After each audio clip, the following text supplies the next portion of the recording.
নিজের হাত খরচা জোগাড় করে কাছের মানুষের জন্য কিছু কেনার আনন্দ কিন্তু ভীষণ প্রিয়। তাই আজকে কী করলাম, বিকেলবেলায় বরের হাতটি ধরে চলে গেলাম বাজার।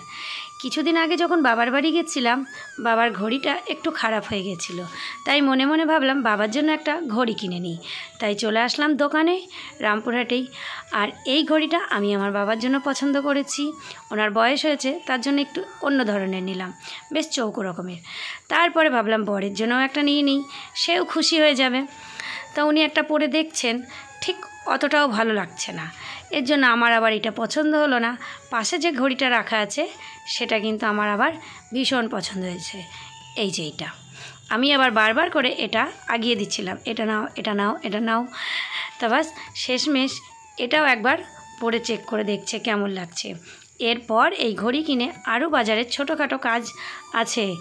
যেমন ধরুন, কিছুদিন আগে আমার দাদার ছেলে হয়েছে, এবার তার জন্যও আমি ভাবছি একটু যাব কোথাও সোনার দোকানে।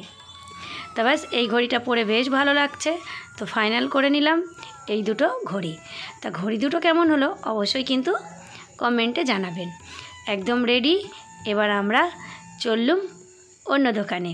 চলে আসলাম হাটতলার ভেতরে সি জুয়েলার্স দোকানে। এখানে কিন্তু জিনিস দারুণ পাওয়া যায়। তা ওখানে ক্যামেরা করা নিষিদ্ধ ছিল, এর জন্য ক্যামেরাটা ভেতরে আর করতে পারলাম না।